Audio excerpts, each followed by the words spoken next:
மாதம்பட்டி ரங்கராஜன் தன்னுடைய wifi divorce பண்ணிட்டு second marriage பண்ண போறாங்க அப்படிங்கிற ஒரு நியூஸ் இப்போ 2-3 நாளா பரவலா நம்ம பேசிட்டு இருக்கிறோம், பார்த்துட்டு இருக்கிறோம். இந்த மாதிரி செலிபிரிட்டிஸ்லாம் ஈஸியா டிவோர்ஸ் பண்றாங்களே, இதுக்கு என்ன காரணம்? ஏன்னா லவ் பண்ணி தான் கல்யாணம் பண்றாங்க. நேம் ஃபேம் ஆனதுக்கு அப்புறமா, பெரிய செலிபிரிட்டி ஆனதுக்கு அப்புறமா அந்த லவ் எங்க போச்சு? லவ் பண்ண மனைவிய ஏன் ஈஸியா டிவோர்ஸ் பண்ணிட்டு தனக்கு காஸ்டியூம் டிசைனரா இருந்த பெண்ணோட எப்படி காதல் வந்தது, உங்களை கல்யாணம் பண்ணிக்கிற அளவுக்கு எப்படி இந்த ரிலேஷன்ஷிப் போகுது அப்படிங்கிறத பத்தி டீடைல்டா பார்க்கலாம் வாங்க.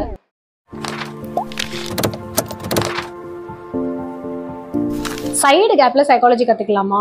மேரேஜ் கவுன்சிலிங் பத்தி தெரிஞ்சுக்கலாம். லட்சமா செலவு பண்ணி ஊரறிய கல்யாணம் பண்ணிட்டு, அதுவும் லவ் பண்ணி கல்யாணம் பண்ணி ஒரு வளர்ற ஸ்டேஜ்ல கஷ்டப்படுற காலத்துல லவ் பண்ண உங்களோட பார்ட்னர் ஒரு நல்ல வாழ்க்கை துணையா உங்களை ஏத்தி விட்டுறாங்க. அதுக்கப்புறம் லைஃப்ல நல்லா செட்டில் ஆயிடுறீங்க. நேம் ஃபேம் செலிபிரிட்டி ஆனதுக்கு அப்புறமா அந்த லவ்வர் கூட தன் மனைவியாவோ தன் கணவனாவோ ஆன உங்களோட ஸ்பவுஸ், உங்களோட கப்பிள், உங்களோட வாழ்க்கை துணையோட டைம் ஸ்பெண்ட் பண்ணவே முடியல, நேரம் இல்லை.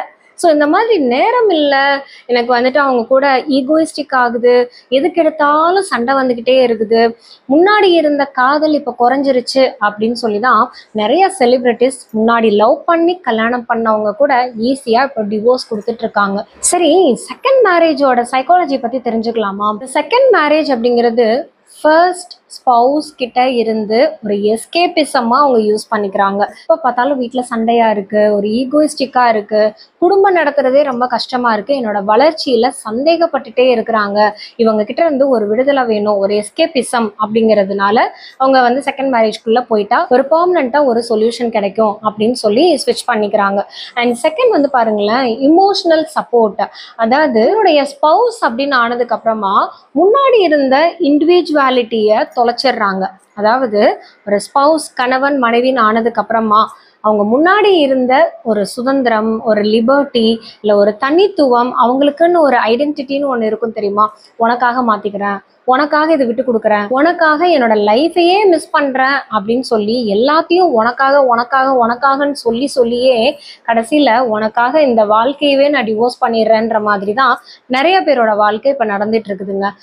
இன்னும் இதில் ஒரு சில பேர் கேட்பாங்க, ஏங்க லவ் பண்ணோம், கல்யாணம் பண்ணோம், ஒத்து வரல, அதனால நாங்கள் டிவோர்ஸ் பண்ணிட்டு போகிறோம், இதனால என்ன இருக்குது அப்படின்னு சொல்லி கேட்பீங்க. ஓகே, நீங்கள் லவ் பண்ணுறீங்க, ஒரு கமிட்மெண்ட் அப்படிங்கிறது, அதாவது லிவ் இன் ரிலேஷன்ஷிப்க்கும் லவ் கமிட்டட் லைஃபுக்கும் என்ன வித்தியாசம் அப்படின்னா, வாழ்க்கை ஃபுல்லாக நான் உன்னை பிரியாமல் இருப்பேன்றது கிடையாது. எவ்வளோதான் வந்து சண்டை வந்தாலும் பிரச்சனைகள் வந்தாலும் அப் அண்ட் டவுன் இருந்துச்சுன்னா அதை பேசி சரி கட்டி சமாளிக்கிறது தான். பேசி தீர்க்க முடியாத பிரச்சனை என்னவா இருக்குன்னு சொல்லுங்க. அதே மாதிரி இத்தனை வருஷம் கஷ்டப்படும் போதெல்லாம் இறுக்கி பிடிச்சிட்டு இருக்கிற நீங்க ஒரு லைஃப்ல நல்ல ஒரு ஸ்டெடியா ஸ்டாண்டர்டா எல்லாத்தையும் அச்சீவ் பண்ணதுக்கு அப்புறமா நம்மளுக்கு சகிப்புத்தன்மையும் குறைஞ்சு போயிடுறது. இதுக்கு மேல உன்னால நான் வந்து அட்ஜஸ்ட் பண்ணிட்டு வாழ முடியாது அப்படின்னு சொல்லி 2 குழந்தைங்களை பெற்றதுக்கு அப்புறமா நம்ம அதை ஸ்விட்ச் ஓவர் ஆகுறோம். இதுதான் மாடர்ன் கல்ச்சர். எல்லாத்தையும் நான் வந்து பொறுத்துட்டு போறதுக்கு ஒன்றும் பூமர் கிடையாது அப்படின்னு சொல்லிட்டு கல்ச்சரை பிளேம் பண்ணிட்டு போறோம். அதுக்காக டாக்ஸிக் ரிலேஷன்ஷிப்ல கஷ்டப்பட்டுட்டு வாழ்ந்துட்டுருங்கன்னு நான் சொல்ல வரல. நீங்கள் லவ் பண்ணி விருப்பப்பட்டவங்களோட எதுக்காக பிரச்சனை வருதுன்றத கொஞ்சம் அனலைஸ் பண்ணி பாருங்க. ஃபர்ஸ்ட் ஸ்பவுஸோட சைக்காலஜி எப்படி இருக்கும் தெரியுங்களா? ஒரு பெட்ராயலுக்குள்ள அவங்க மாட்டிட்டு தவிப்பாங்க. என்னடா நம்ம நம்பி வந்தோமே, ஸோ நம்மளை ஏமாத்திட்டாங்களோ, இல்லை நம்ம ஏமாந்துட்டோமோ அப்படின்னு சொல்லி அதுலேயே ஒரு ட்ராமா வந்து கிரியேட் ஆகும். நிறைய டிப்ரெஷன் உருவாகும். ஏன்னா அவங்க இத்தனை நாளாக ஒரு ஹோப் அண்ட் ட்ரஸ்ட் கொடுத்துட்டு தானே இருந்தாங்க. நம்பி தானே ஒரு பொண்ணை வந்து நான் ஒரு காஸ்டியூம் டிசைனராக அவங்களுக்கு நான் அலோவ் பண்ணேன். ஸோ அதே மாதிரி தான் நிறைய பிஸ்னஸ் மேன், இவங்க மட்டும் கிடையாது, ஸோ நிறைய பிஸ்னஸ் மேனாக இருக்கலாம், ஆண்டர்ப்ரனர்ஸாக இருக்கலாம். ஸோ அவங்க எல்லாத்துக்குமே ஒரு ஆப்போசிட் ஜெண்டர் கூட பிஏவாக இருக்கிறதோ, அசிஸ்டண்ட்டாக இருக்கிறது, இல்லை பிஆர்ஓவாக இருக்கிறது, இந்த மாதிரி கூடயே எப்போவுமே இருந்துட்டு இருக்காங்க அப்படின்னா வீட்டில் உங்களோட ஸ்பவுஸ் எப்படி நிம்மதியாக இருப்பாங்க? இது 2 பேருக்குமே அப்ளிகபிள் தான். ஹஸ்பண்டாக இருக்கட்டும் இல்லை ஒய்ஃபாக இருக்கட்டும், 2 பேருக்குமே அப்ளிகபிளாக தான் இருக்கும். அட்டாச்மெண்ட் தியரி பற்றியும் கொஞ்சம் புரிஞ்சுக்கணும். கல்யாணம் எதுக்காக பண்ணுறாங்க? எமோஷனல் சப்போர்ட், ஒரு இன்டிமேட் சப்போர்ட் அண்ட் அவங்களோட மாரல் சப்போர்ட். அவங்க ஸ்பவுஸ்க்கு வந்துட்டு ஏதோ கஷ்டமாக இருக்குது, இல்லை அவங்க ரொம்ப ஒரு அன்ஹெல்தியாக இருக்காங்க, அன்ஹாப்பியாக இருக்காங்க, எதுவாக இருந்தாலுமே ஒருத்தருக்கு ஒருத்தர் நீங்கள் விட்டு கொடுத்து உங்களை புரிஞ்சுக்கிட்டு உங்கள் லைஃப்பை நீங்கள் லீட் பண்ணுறதா தான் இருக்கணும். அந்த லைஃப் வந்து ஒரு பர்சனல் க்ரோத்தாக இருக்கணும். அண்ட் அவங்க 2 பேருக்குமே ஒரு சமாதானமான ஒரு லைஃபாக இருக்கணும், பீஸ்ஃபுல்லான சந்தோஷமான ஒரு லைஃபாக இருக்கணும். ஸோ அது இல்லாமல் நான் காம்ப்ரமைஸ் பண்ணுறேன், என்னோட லைஃப்பை வந்து நான் சாக்ரிஃபைஸ் பண்ணுறேன். Sacrifice is not love. நீங்கள் உங்களை தியாகம் பண்ணியோ இல்லை உங்களோட சந்தோஷத்தெல்லாம் விட்டு கொடுத்து வருத்திக்கிட்டு கஷ்டப்பட்டு நான் வாழ்கிறேன் அப்படிங்கிறது சந்தோஷமான வாழ்க்கை கிடையாது. அது நீங்கள் யாருக்காக வாழ்கிறீங்க? உங்களுக்காகவும் வாழலை, உங்கள் ஸ்பௌஸ்க்காகவும் வாழலை. ஸோ யாருக்கோ வாழ்கிறோம் அப்படின்னு சொல்லிட்டு வாழ்கிறது நிரந்தரமான வாழ்க்கையும் கிடையாது. பேரா சோஷியல் ரிலேஷன்ஷிப்னு சொல்லுவாங்க. அதாவது செலிப்ரிட்டி ஆர் வெல் நோன் ஃபிகராக இருக்கிறவங்களுக்கு, அதாவது அவங்களோட ஃபேன்ஸ் இல்லை அவங்கள ஃபாலோ பண்ணிட்டு இருக்கிறவங்களுக்கும் அந்த ஒரு ரிலேஷன்ஷிப்.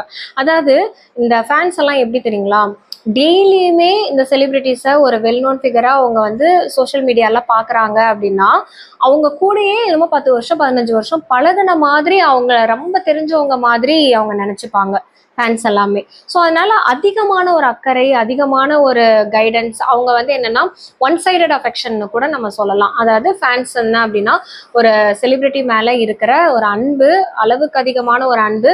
அவங்க வாழ்க்கையிலேயே வந்து இன்டர்ஃபியர் பண்ணுவாங்க, ஒரு பர்சனல் லைஃப்லேயே சஜஷன்ஸ் எல்லாம் சொல்லுவாங்க. ஏன் இப்படி பண்ணாங்க, அப்படி பண்ணது கரெக்டு. சில பேர் சொல்லுவாங்க நீங்கள் டிவோர்ஸ் பண்ணிட்டு செகண்ட் மேரேஜ் பண்ணுறது தான் ரைட்டு. சில பேர் வந்துட்டு என்ன சொல்லுவாங்கன்னா இல்லை நீங்கள் வந்து உங்கள் ஸ்பௌஸை விட்டுட்டு போகிறீங்க, இது தப்பு அப்படின்லாம் சொல்லுவாங்க. இது எல்லா கமெண்ட்ஸுமே ஒரு கப்பிளா அவங்க லைஃப்ல என்ன நடந்திருக்கு அப்படிங்கிறது அவங்களுக்கு தான் தெரியும். ஸோ இது எல்லாமே அவங்களுக்கு ஒரு டிஸ்டர்பிங்காக தான் இருக்கும். ஸோ இந்த வீடியோல இருந்து நான் ஒரு சஜஷன் என்ன சொல்றேன்னா, செலிபிரிட்டிஸ் வந்துட்டு அவங்க சேர்ந்து வாழ்றாங்க இல்லை லவ் பண்றாங்க, லவ் பண்றதையும் மீடியால காட்டுறாங்க.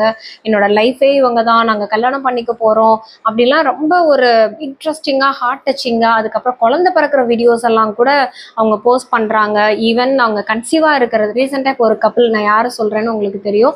ஸோ அவங்க கன்சீவாக இருக்காங்க அப்படின்னு சொல்லிட்டு அப்பாவா ஆக போகிறேன் அப்படின்னு சந்தோஷத்தை வெளியிட்டாங்க. இன்னும் ஒரு செலிபிரிட்டி கப்பிள் வந்துட்டு குழந்தை பிறந்துருச்சு அப்படிங்கிற ஒரு சந்தோஷத்தை பதிவிடுறாங்க.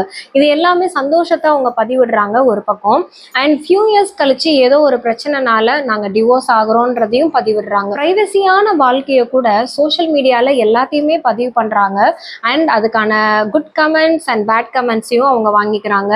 அண்ட் இது எப்படி அவங்க மேனேஜ் பண்ண முடியும்? ஓவர்வெல்மிங்காக இருக்காதா? காமனரா அன்றாட வாழ்க்கையில இருக்கிறவங்களும் ஆமாம் செலிபிரிட்டிஸே டிவோர்ஸ் பண்ணுறாங்க, செலிபிரிட்டிஸே வந்துட்டு செகண்ட் மேரேஜ் பண்ணுறாங்க, அவங்க மாதிரி நம்ம ஏன், அப்போ நம்ம குறைச்சவங்களா? எனக்கும் வெல்த் இருக்கு. ஸோ நல்லா கவனிச்சுக்கோங்க, இங்கே வெல்த்துக்கு வேலையே கிடையாது.